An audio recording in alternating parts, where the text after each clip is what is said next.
In this guide, I will be showing you guys how to fix Instagram not letting you change profile picture. Let's get started. First, check your internet connection. Switch between Wi-Fi and mobile data. In case you are using Wi-Fi, you can give a first restart to your router. This might resolve the issue.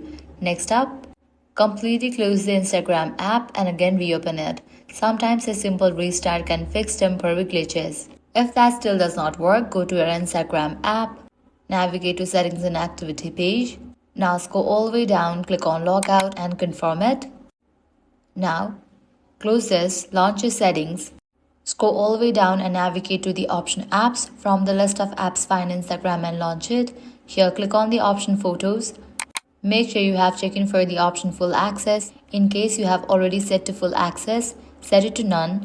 Then again check in for the option Full Access. This might resolve the issue. This refreshes the app permissions and can resolve upload related issues. Next, launch your App Store or Play Store, search for the app Instagram. After app appears, if you find the option of update, click on it and update the app to its latest version. Now log back into your account. With these, your problem might be fixed. You'll be able to upload the profile picture.